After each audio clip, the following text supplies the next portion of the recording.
cover. That's some super.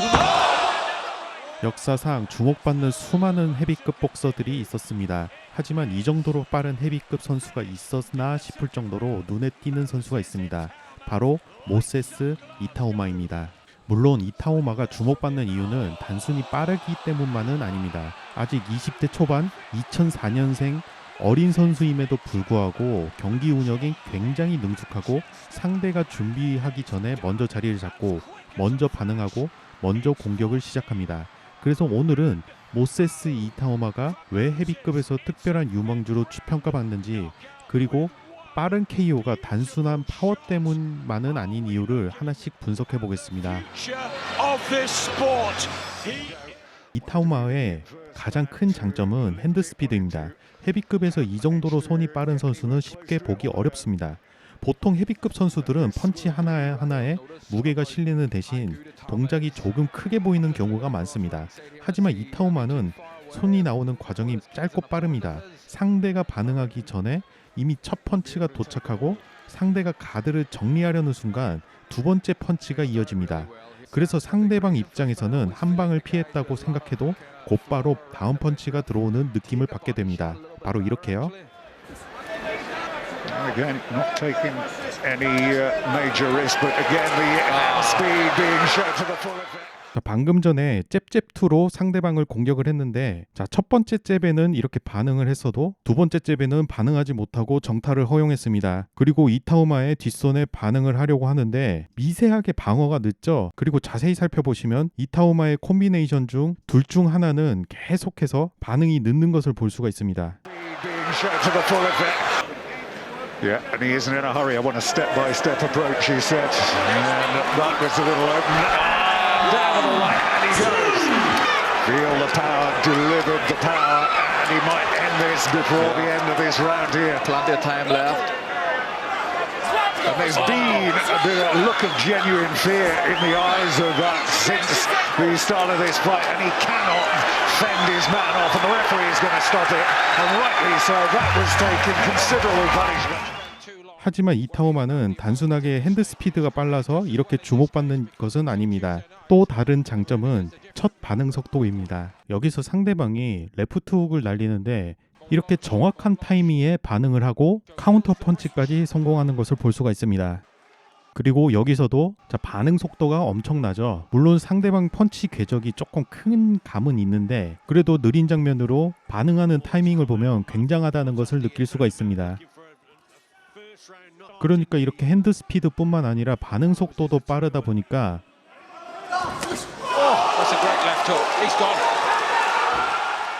이렇게 경기 초반에 승리하는 경우가 매우 많습니다. Left hand. Speed and accuracy and the powers there. Tried to find an angle or two. Bullish backward in a straight line, inviting the trouble. He's brave, but he's completely outgunned. 정리를 하자면 이타오마는 상대보다 먼저 보고 먼저 움직이고 먼저 때립니다. 상대가 공격을 시작하려는 순간 이타오마는 그 공격에 미리 반응을 하고 상대 예상보다 빠른 핸드 스피드를 갖고 있으니까 카운터 타이밍을 초기에 잡을 수 있기 때문에 경기가 이렇게 초반에 끝나게 되는 것입니다.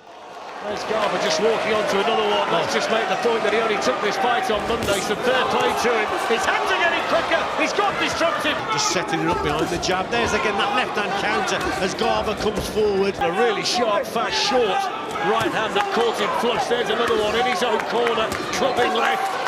And the referee's having a look again and he calls it off.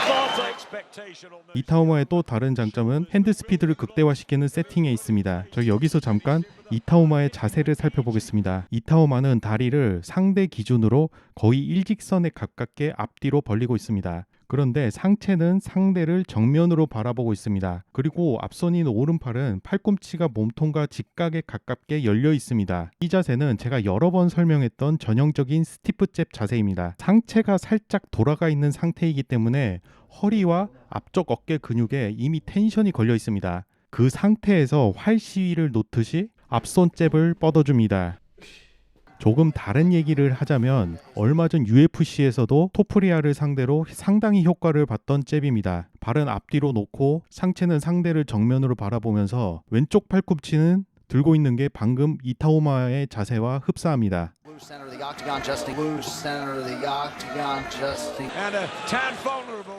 물론 스피드라는 것은 선천적인 영역이 크다고 말할 수 있습니다. 하지만 이런 자세 역시 이타오마의 잽 스피드에 분명 영향을 줍니다. 단순히 손만 빠른 게 아니라 빠른 잽이 나올 수 있는 자세를 이미 만들어 놓고 있는 것입니다. That right hand up, he can't miss with the left hand. Itauma. He just looked down at the timekeeper there. 그리고 이타오마는 끊임없이 페인트를 섞어줍니다. 앞손을 칠 것처럼 보여주고 상대의 반응을 끌어낸 뒤 다시 타이밍을 바꿔 들어갑니다. 빠른 핸드 스피드에 이런 페인트까지 더해지면 상대는 이타오마의 앞손을 계속 신경 쓸 수밖에 없습니다. 그렇기 때문에 상대방은 이타오마의 복부로 향하는 잽에 크게 반응할 수밖에 없고, 그렇기 때문에 이타오마의 이런 뒷손은 더 강력해지는 것입니다. 여기서는 앞손을 던지는 척 상대방의 가드를 걷어내고 뒷손 스트레이트를 성공시켰습니다. 그러니까 강력한 앞손이 있기 때문에 강력한 뒷손도 있게 된 것입니다. 이타오마의 또 다른 장점은 거리 조절입니다. 아직 어린 선수고 KO가 많이 나오는 헤비급 유망주라면 보통 무리하게 상대를 몰아붙이는 장면이 나오기 쉽습니다. 강한 펀치를 믿고 계속 따라 들어가거나 자세가 무너지거나 상대의 반격을 허용하는 경우가 많습니다. 하지만 이타오마는 생각보다 무리하지 않습니다. 상대를 몰아붙일 때도 무작정 따라가지 않습니다. 공격하고 방어하고, 방어하고 공격하고.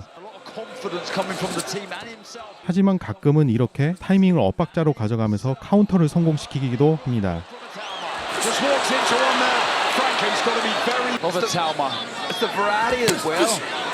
Good shot, but outside of Usyk. Itauma dealing with the orthodox and veteran American Jermaine Franklin. He held on. And good to see him having a go there as well. He's not here to. Big shot though. He's hurt here against the ropes. 이렇게 완벽해 보이는 이타오마지만 아직 미숙한 부분도 있습니다. 바로 체중입니다. 이타오마는 데뷔전에서 248파운드, 약 112.5kg이었습니다. 그 이후 236파운드, 107kg까지 내렸고 2025년에는 254파운드, 115.2kg까지 올렸습니다. 가장 낮았던 체중과 가장 높았던 체중의 차이가 18파운드, 약 8.2kg입니다. 헤비급에서는 감량이 필요 없다고 생각하기 쉽지만 체중은 여전히 중요합니다. 체중을 낮추면 스피드는 살아날 수 있지만 파워가 떨어질 수 있습니다. 반대로 체중을 늘리면 파워는 올라갈 수 있지만 이타오마의 장점인 스피드가 줄어들 수 있습니다. 반면 올렉산드르 우식은 헤비급에서 220.9파운드에서 224.9파운드, 약 100.2kg에서 102kg 사이를 유지했습니다. 차이가 4파운드, 그러니까 약 1.8kg 밖에 차이 나지 않습니다. 이런 안정적인 체중은 12라운드 경기에서 체력과 움직임을 유지하는 데 중요한 요소가 될 수 있습니다. 물론 이타오마는 아직 어린 선수입니다. 지금의 변화는 약점이라기보다도 자신에게 맞는 체중을 찾아가는 과정이라고 볼 수 있습니다. 그리고 이타오마의 자세를 보면 뒤꿈치가 바닥에 많이 붙어 있는 것처럼 보입니다. 사실 이렇게 발이 안정적으로 바닥을 지지하면 엄청난 핸드 스피드와 파워를 만드는 데 도움이 됩니다. 펀치를 낼 때 몸이 흔들리지 않고 하체에서 만든 힘을 상체와 팔로 전달하기 쉽기 때문입니다. 하지만 반대로 보면 스텝에는 불리할 수밖에 없습니다. 그래서 이타오마에게 보이는 아쉬운 습관이 하나 있습니다. 바로 백스텝 할 때 필요 이상으로 뒤로 빠진다는 점입니다. 사실 최상위권 선수들은 화면 바깥으로 나가버리는 경우는 거의 없는데 이타오마에게서는 그런 모습들이 자주 보입니다. First minute and a half over the years. And there's a right hand as long as he's knocking around. That's what he's got to try and do. He's just for the right. 그리고 스텝이 부족할 때 나오는 습관도 보입니다. 스텝으로 거리를 빼는 게 아니라 머리만 뒤로 빼는 장면이 자주 나옵니다.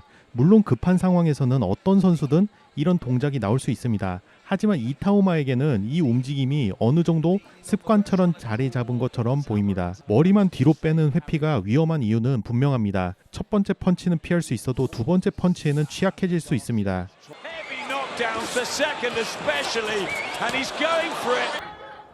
여기 보이는 라이언 가르시아도 비슷한 습관을 가지고 있습니다. Doesn't speak much Spanish. See a 4-0 with 4 cure those early knockouts. More flat-footed. Seems like he wants to. 다운 장면을 보면 상대가 펀치를 짧게 끊는 것이 아니라 깊숙하게 밀고 들어가는 것을 확인할 수가 있습니다. 이런 상황에서는 머리만 뒤로 빼는 회피가 완전한 방어가 되지 못합니다. 여기서도 롤리 로메로가 라이언 가르시아 머리가 뒤로 빠지는 것을 확인을 하고 펀치를 깊숙하게 집어넣죠. 아무튼 이런 습관은 굉장히 나쁜 습관입니다. 제가 밸런스를 맞추기 위해 이타우마의 장점과 아쉬운 점을 함께 짚어봤습니다. 하지만 한 가지는 분명합니다. 이타우마는 천부적인 능력을 가진 선수입니다. 8월 29일 이타우마는 크로아티아의 필립 흐르고비치와 상대할 예정입니다. 흐르고비치는 지금까지 만났던 상대들과는 분명 클래스가 다른 선수입니다. 사실 저는 이타우마가 무난하게 이길 가능성이 높다고 봅니다. 하지만 이 경기를 이긴다면 이타우마는 단순히 유망주를 넘어서 세계 챔피언 후보로 올라설 수 있습니다. 이번 경기는 이타우마의 재능이 진짜 정상급에서도 통하는지 확인하는 가장 중요한 시험대가 될 것입니다. Fend his man off and the referee is going to stop it, and rightly so. That was taken considerable punishment.